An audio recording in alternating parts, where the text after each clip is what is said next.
so much. I love you so much. I love you so much. I love you so much. Hello, all you positive heads out there. Thanks for tuning your beautiful brainwaves into another episode of the Positive Head Podcast, where we are firmly convinced that creating success and happiness is rooted in understanding the ultimate nature of reality and the fact that as human beings, we are all immensely powerful fractals of the one and only source consciousness which creates and animates all things. After years of exploring this awe-inspiring truth on this podcast, I'm super excited to announce that we are now going even deeper down the rabbit hole on the new late-night style consciousness-elevating talk show called Optimistic, which features none other than you, the listeners. Optimistic is taped out of the epic spaceship-esque 8-bedroom property we call the Mystic Manor that myself and the rest of the Optimistic crew now navigate reality from in Venice Beach, California. And you are invited to come experience a Mystic Manor immersion week with us. During your week-long stay, you'll enjoy unique workshops, chef-prepared meals, one-on-one time coaching and consulting with me, and even co-creating magic with me as a guest on both Optimistic and an episode of the Positive Head podcast. When I started this, my aim with these immersive retreats was to facilitate the ultimate spiritual upgrade and tune-up, so to speak, for our guests while providing them with one of the most memorable experiences of their lives. And I'm happy to say that as of this recording, every guest at the end of their trip so far has told me that they have had a profound and transformational experience at the Mystic Manor and that they definitely want to come back. All that being said, we only have a limited number of spots available between now and next July.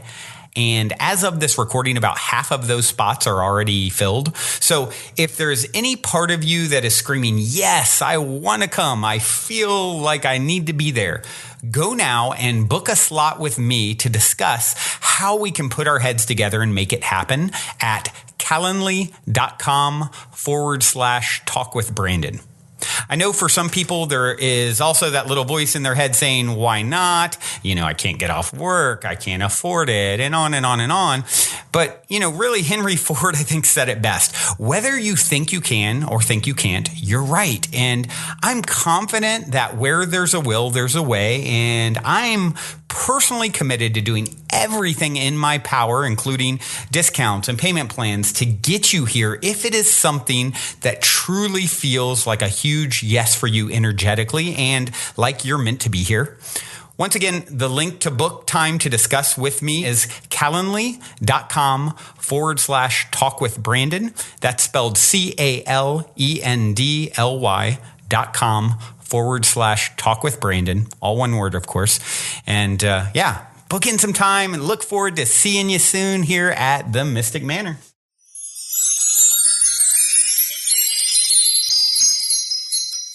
All right, all you positive heads, welcome back. Thank you so much for joining me today. It's not just me today. I have my fiance, Bryan Anthony, with me. Hi, Bryan. Hello, Positive Head family. How's it going? So Bryan and I are traveling right now. We are up in Mount Shasta, so if it sounds a little different and echoey, that's because we are in a different spot, and you might hear us sipping our morning coffee or the floor creaking or something, but we are on location up here at this beautiful, majestic mountain. It's actually where we met, and we wanted to get together and talk to you a little bit today about the concept of soulmates and twin flames. We've been having this discussion a lot lately, and we thought it'd be a really great conversation. So here he is, and here we are. Thanks, Bryan, for joining me with this today. I am super excited to be here and super excited to talk about this topic. And I'll just say briefly, the reason that this topic is Well, I kind of brought this to Erica to talk about, mainly just because there's a lot of information out there and a lot of experiences and a lot of different perspectives, and some of them are I am seeing in the community are a little bit jarring, I think, to some of our fellow families' journey, because of how emotionally invested some of us are getting into aspects of this story that may or may not be for our highest good. So we just want to talk a little bit about some different perspectives on this subject, and hopefully just offer an opportunity to for everyone to tune into their own authentic power and their own authentic resonance with this subject, and hopefully avoid any unnecessary suffering moving forward. Anytime we're talking about relationships, as you all know, there's always a good amount of suffering, Right. Unless you are a perfected, balanced being, which I don't know anybody who is. I'm not. Brian's not. It takes a lot of work, and it's a conscious daily effort. It is a continual journey. But we've talked about relationships before in the past, and we've talked about the concept of soul contracts and soulmates, and then there's the terms twin flame, and there's different definitions for these things. And for me, I don't really like to put names on things, put things in a box, make it be a specific thing. For me, I'm very just conceptual. I just want to have an understanding of maybe what different types of soulmates are like. And so for me, a twin flame is a soulmate, but a different kind of a soulmate. Absolutely, yeah. And I think the main goal of our talk today is really focused around the concept. So there's one particular definition of the twin flame that I see to be typically most pervasive when I see it come up, and that is the concept that the twin flame is one soul that has been split into two different bodies, two different incarnations. And what I see happen when this is subscribed to is that there is this notion that we as a soul are therefore not whole unless we find this other half that's floating around out there. And I've seen friends and people that I know that have gotten really invested in this story and have kind of gone down a route of just constantly searching for this lost part of themselves, and constantly taking paths into somewhat treacherous waters because of this notion of just reaching and searching and seeking and not being okay with themselves and as themselves without finding this other piece. And so that's really the main portion that we want to highlight and hopefully give a different perspective on, so that even if you do choose to see or look at relationships in some sense of twin flame philosophy, then the idea is that hopefully we can approach it with a little bit more of a grounded perspective and an understanding that we as souls are really already whole, and that when we find a complementary soul that is either going to challenge us, as we're going to talk about here in a moment, and that's kind of the definition of twin flame that we are highlighting with specifically a Matt Kahn talk, and how he defines it, and then how there are also these more easeful other soulmate relationships that end up being just a little bit more in resonance and aren't as fiery. Yeah, so this Matt Kahn clip that Brian's talking about, we're actually not going to play it because it's an hour and a half long talk, but it's really good. And if you just want to Google Matt Kahn twin flame soulmate redefined, you'll find it. Yeah. And the way he defined twin flame was that these are always tumultuous relationships. And these can be anyone. This can be a parent, it can be a coworker, it can be a sibling, and it can be a partner. And the way he defines soulmate is how we would all, typically define soulmate as that partner that we can actually be in harmony with. And those relationships are satisfied. Absolutely. I think what happens, though, we get so confused when we meet these people in our lives because there is such a strong soul connection, because they both have a strong soul connection. Absolutely. Yeah, and Matt Kahn actually highlights that in a really wonderful way in just saying that, typically the twin flame relationship, as he describes it, starts off with that really deep understanding, or at least just a really strong feeling of just rightness, typically. And here's one thing I do want to preface this on, is that when we're talking about soulmates and soul and twin flames, we're also talking about relationships that extend beyond romantic partnership. And this is really important because twin flames typically are these, as Matt Kahn defines it, and as I personally resonate with as well, twin flames are these relationships that come into our lives that usually start off, really deeply connected. If we're romantically involved, they're passionate. And if they're not romantic relationships, maybe there's just a real strong connection initially. However, typically within a fairly short amount of time, this relationship ends up reflecting back to us aspects of ourselves that we are afraid of in terms of our own self-judgment.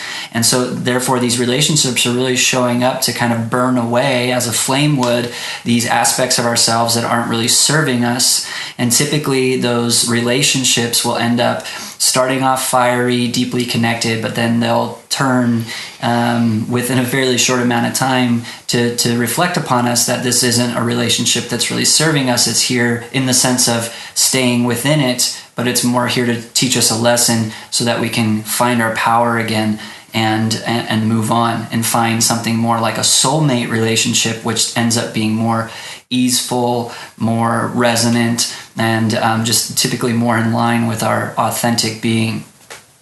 Yeah. The way when Matt Kahn talks about twin flame, and like I said before, I'm not sure about all these definitions and things, and call it what you want to call it, but for the sake of distinguishing these different types of relationships, we're calling the twin flame this for now, for this episode, and really call it what you will. Yeah. I think they're all soulmates. If you've heard the toxic people episode, I called all those quote unquote toxic people our soulmates, because they all are. Absolutely. It's just what kind. So the twin flame is that person who's going to fast track you into a higher level of consciousness and help you work out a whole lot in a really short period of time. Mm-hmm.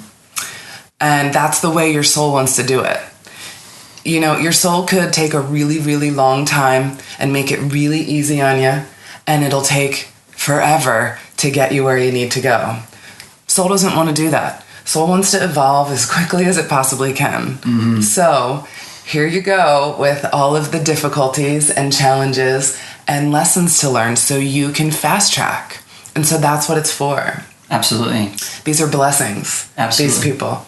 I had a twin flame type relationship that when I first got into it, oh man, I could feel the soul connection. It was so serious that that's what kept me in it for so long, because I felt like this had to be it. Mm-hmm.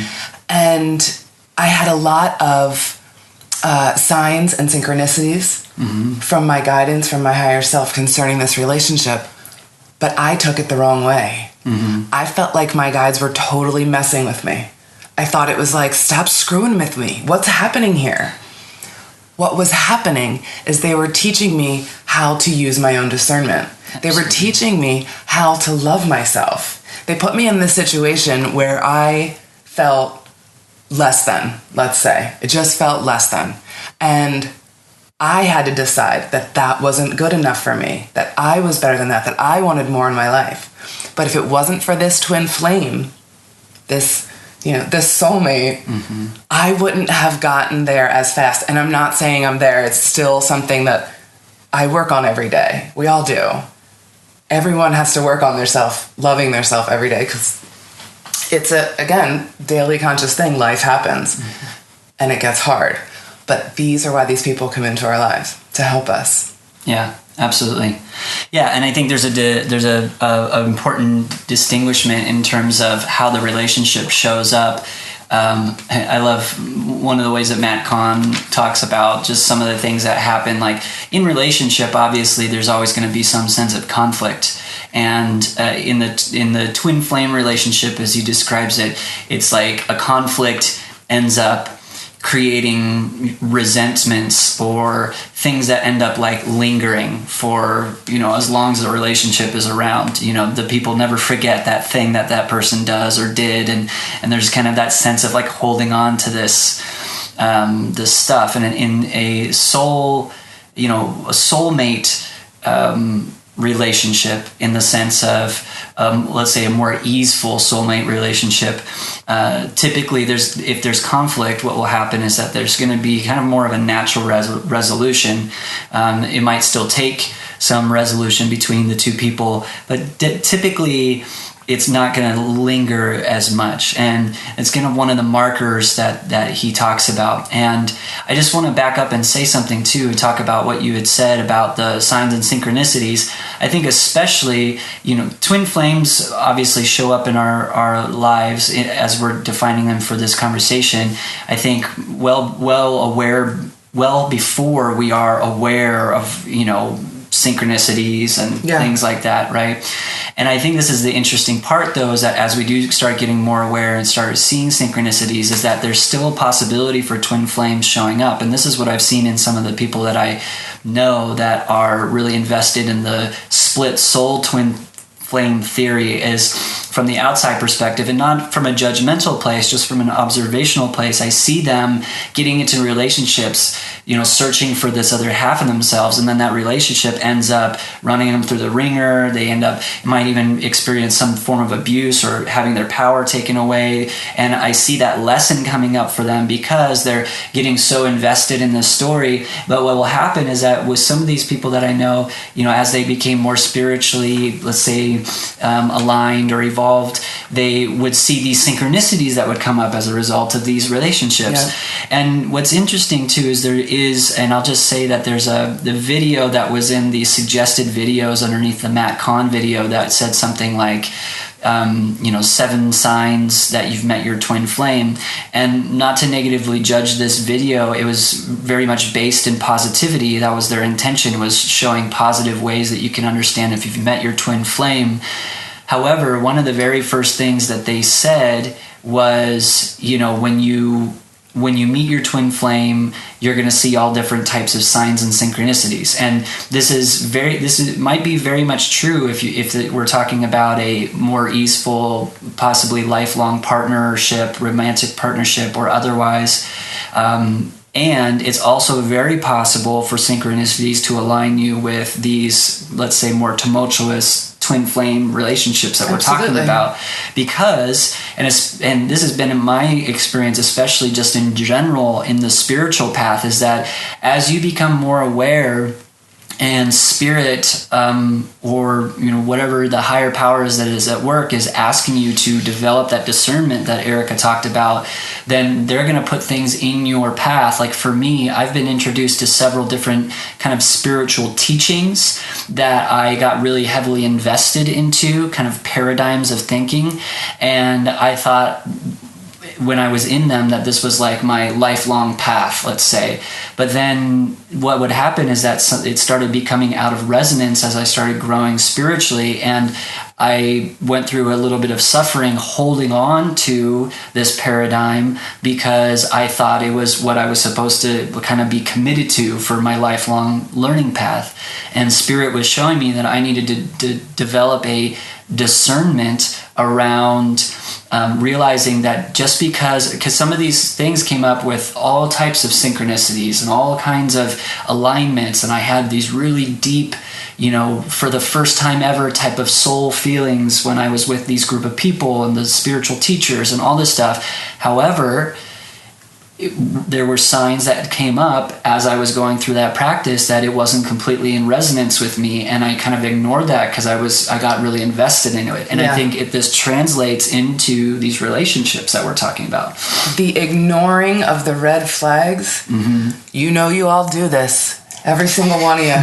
Seriously, how many times do we ignore that red flag? We see it, but then we're like, oh, no, everything's fine. He's my soulmate. We have such a great connection. We have so much fun together. It's 60% awesome. The other 40%, we're just going to ignore that.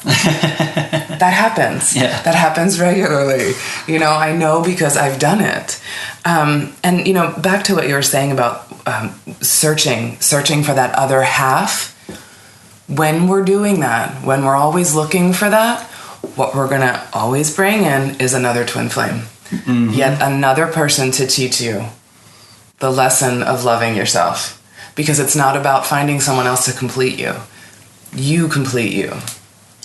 And when we talk about this completeness, it's not like I don't think we're ever going to be completely complete until we're back to source, right? So whatever that means in this human existence, whatever type of balance and harmony that you are content with being alone with yourself, loving yourself, and just understanding what it is that you want in your life. That's when soulmate comes in. Absolutely. Yeah, absolutely. That, and Matt talks about that in a beautiful way as well, in the sense of typically what happens is that as these twin flame relationships come in to teach you lessons, and you finally start learning the lessons that are there that they're trying to teach you, what will typically happen is that you'll see your relationships change. And this happened for me. And I think it happens to a lot of us on this path, is that as we start evolving and becoming more in touch with our authentic being, with our spirit, typically our relationships will kind of fall away that are no longer in resonance. So, I've gone through a period of time with very little friends and a lot of alone time because the friends I was with just weren't in resonance with my path. And I think the same, it goes for relationships, for romantic relationships. Typically, these twin flame relationships will come up to teach us these lessons. And then finally, once we do learn these lessons, it doesn't always automatically mean that our more easeful soulmate relationships are going to arrive right away. No. A lot of times it takes, there's periods of aloneness and just becoming more in tune with ourselves and spending time with ourselves. But it was my experience that as this started happening before I met Erica, that I started having more soulmate friendships showing up in my life as I, got out of the more tumultuous relationships or relationships that weren't serving me, whether they be friends or even, some family members or, romantic relationships, that I started having these more easeful soulmate friendships that like Matt talks about. And I just want to mention real quick that there is an author by the name of Dr. Michael Newton. He very similarly to Dolores Cannon, which Erica talks about a lot. Actually, right around the same time that Dolores got into her hypnosis practice, Dr. Michael Newton started getting very similar data from his hypnosis clients. And I just think it's really interesting because they have very similar things that came through. And basically, Dr. Michael Newton, he did regressive hypnotherapy with thousands of different clients. And after regressing a good portion of those, he wrote a book about the intel, the information that they were bringing back from the spirit realm. Because what he was seeing is that these clients were being regressed to the time between lives. So after they died, before they came into the next incarnation, they would describe what was going on in the spirit realm. And we're talking, thousands of different cases that say basically the same thing. And one of the things that he talks about a lot is this, he calls it like a primary cluster group. And the way that it works is that you typically have a small group of souls that are like your most connected souls, that are your primary cluster group. They incarnate under soul contracts to show up in many different ways in many different relationships. He does talk about the fact that you do typically have a primary soulmate, and this is someone who is typically helping you with the most deep learning opportunities in each lifetime. And this primary soulmate will typically show up as any type of deep, connected relationship, and sometimes they might not actually incarnate with you. He talks about that. Sometimes you'll go through a couple incarnations without actually connecting with them. And he talks about neighboring soul groups. So let's say soul groups that are just outside of your primary that you also have contracts with. And this is typically where you might see some of the twin flame relationships show up, or even sometimes in your primary cluster group where you have just these contracts with people to show up as you need to learn these lessons. And then some of them might actually end up being more of an easeful soulmate relationship. And it's really just depends on what the contract is that was, set forth beforehand. So I just want to read something real quick, and then we can talk about it. So the book is called Destiny of Souls by Dr. Michael Newton. And he talks about, in this section, the primary soul group, the primary soulmate that I talked about. And then he says, I've been questioned on road tours about how my descriptions about primary soulmates and statements of soul duality relate to the theory of twin souls. My answer is they don't. I have discussed how we are able to divide our soul energy to live parallel lives, although most souls don't wish to accelerate their learning in this way. I have stated this capacity to divide allows us to leave part of our energy behind in the spirit world as an exact duplicate while we incarnate. Almost all souls engage in this practice, which represents soul duality. My findings of primary soulmate relationships and the capacity for souls to divide have no correlation with the twin soul or twin flame theory. My truths are mine alone, but to be blunt, I've never found a single piece of evidence in my research to support the concept of twin souls. As I understand the theory of twin souls, you or your twin were created at the same moment out of one energy egg and then separated, not to be reunited with your twin, your true soulmate, until the end of your respective karmic incarnations. I remember clients, such as a case that he cites, who said, no two souls are alike at the moment of conception. Each energy particle is unique in its own right and created as a single entity. What is so illogical to me about the twin soul theory is why would we have a primary soulmate with whom we could not work out our karmic lessons with before reaching a perfected state? Primary or true soulmates exist to help one another achieve goals. They are not twins of ourselves.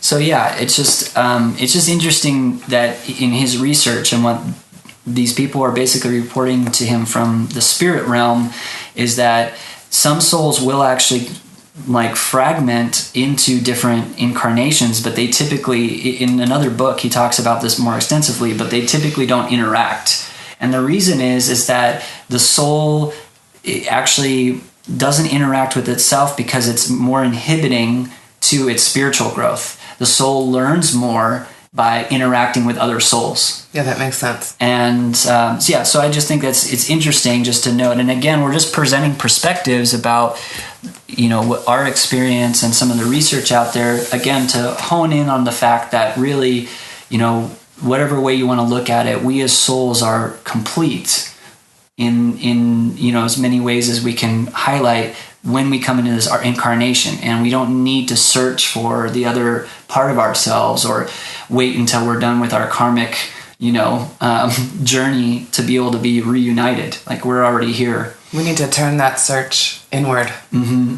There's a lot of searching to do within our own self. Mm-hmm. There's, how much time you can spend learning about yourself? Absolutely. I mean, lifetimes. Yeah. Yeah. I mean, infinite lifetimes. Just to even start setting your archetypes, like I've been talking about a lot lately too. Mm-hmm. I mean, that is a great way to understand yourself, understand your lessons, see why you're in the relationships that you're in, mm-hmm. right? It just, everything starts to make sense. Another thing that Matt Kahn said in this video that I just wanted to make a point about, these relationships will devastate us, completely tear us to shreds. The way I describe the relationship that I had is that my heart was ripped out, thrown in a blender, pissed on, turned on, and then laughed at. That's how rough I know, it's awful. But that's how rough it is. The thing is, that bottomless pit that it feels like you're in, that's when you are so ripe for spiritual growth. That is when your guides say, all right, they're ready now. It's time. It's time to do the work. And this is when you grow. And so if this is where you are right now, I just want you to know, God bless you, you're going to be just fine. And this situation is just here to help you. So I don't know, man. It's hard. I don't know. The advice when you're going through it. There's not much advice when you're actually in that pit. But just knowing I'm going to be all right. I can do this. Really. I have all this help. That's one of the biggest things. I'm not alone. Absolutely. Because these relationships are here too to make you feel very, very alone. And when you realize that you have a ton of help and you're never alone, it changes things. Absolutely, yeah. And I think one of the things that's comforting and has been my experience with like what Dr. Newton says is, when we learn these lessons, when we go through these relationships that are more tumultuous, call them these twin flame relationships or whatever you want to call them, then there are better, more easeful, more authentic relationships waiting for us. And it does take that exploration of self and the acceptance of self. And one of the things that, I think I'll repeat this because I think I said at the beginning, but Matt Kahn talks about the understanding of judgment and the judgment that the feelings and the way that we are not worthy of being felt or being seen, right. Or being experienced. And I think this is a critical matter.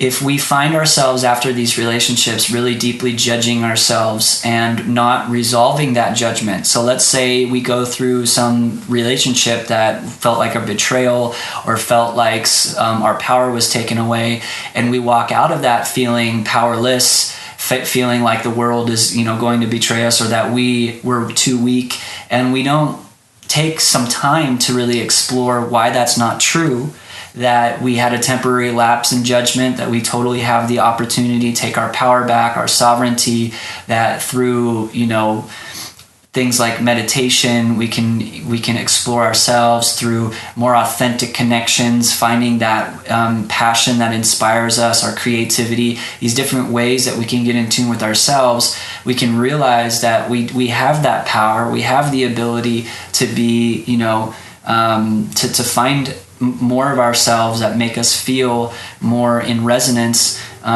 with our authentic being. And through this, we then, when we resolve those aspects, then these soulmate relationships that are more easeful end up coming into our lives. And so this is kind of like an incentive in a lot of ways, and call it whatever you want to. Like if you decide that you really like the twin flame concept in terms of, whatever aspect of it that you feel like is resonant with you, then again, just realizing that it's not about being incomplete, but you can look at it as a ways that you will attract the most easeful relationships, and that might be in this lifetime a primary romantic relationship, a lifetime partner, and you will attract these relationships when you are in a position that you are no longer giving your power away, or you don't have these kind of deeper aspects of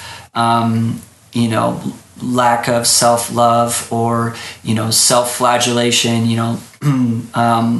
that are needing to still be worked out.